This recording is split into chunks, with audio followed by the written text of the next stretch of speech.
Hello there, it's me, Sari here again, and today I'm here with a sort of a show and tell of two stamp sets from Vilda Stamps. Vilda Stamps is a Swedish stamp company, and I have they come as just the rubber itself, and then you can mount it on easy mount, or if you prefer to use tack and peel or something else, you could do that. I do like to use easy foam because then I'm getting sort of a, I'm not sure what this is called. Perhaps I'll remember it when I have finished shooting this video. So in this case, I have just stamped them on a piece of paper here, just to get a sort of a sheet to get in front of the stuff tainer. That this one is called Stampenders, is the company that makes them. And as you can see, they are really funky looking, sort of steampunky touch to it, with lots of splats and beautiful things.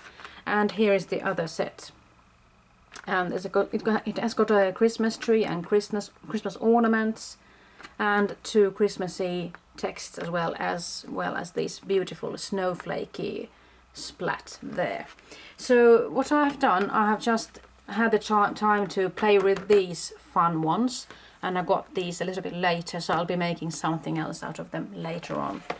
And well, I started off trying to make that sort of a splatter snowflake thing work with embossing folders, oh no, I'm sorry, embossing powders. So I stamped the image with Versamark. Versamark is a watermark ink pad, and that gives you sort of, not plenty of time, but it gives you time enough to pour on some embossing powder. That, in this case, I'm just storing in a bin like this. And then all I have to do is use my heated craft tool or embossing gun or something, and just melt it. But of course I need to keep my fingers like this, because this is getting really hot. So the powder itself will melt and it will get shiny and everything, and as you can see, this is the result for me. So when I made this, so I just had to get myself started that way.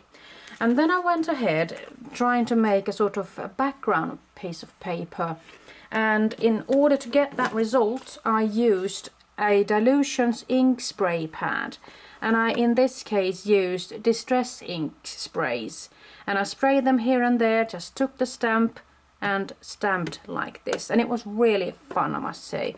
And you can just rinse this in water if you want to later on. I haven't come to that part yet. So having done that, I just decided on going for just two stamps. It's two stamped images there with a text on top. And here I've just tried them out with different color combos, and I must say that I like this idea quite a lot. And you could go for something in just one corner and perhaps have something here to balance this somewhat. So I must say that using an ink spray pad from Dilutions is really a nice way to go about it if you want to do stamping with your ink sprays.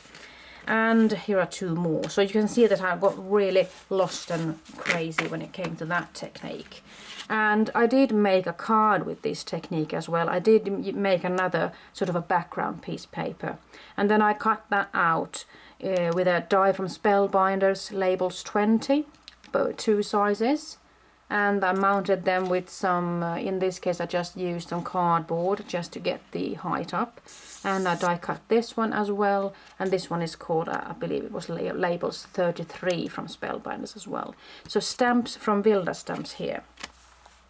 And what else can you do with these stamps? Of course you could do some really fun things. If you want to shrink down the size of that text, you can see that it's approximately the fourth of the size. So you can stamp it with Stays on ink on shrink plastic, and shrink plastic you can find, I'm sure, in many colors. Here in Sweden I've only found white and could it be clear. There might be other colors as yellow as well, but I haven't really found it yet. And in this case I have used another dye. I'm not sure what it's called, but it's also a die from Spellbinders that I fancy rather. And here's another die that I've also gone mad with, this one, and it's a deckled edge die, I believe. And Well, I did also do some stamping with a white ink pad on black paper, and as you can see, it has got a really nice and crisp image there, and I used Memento Lux for this particular paper here.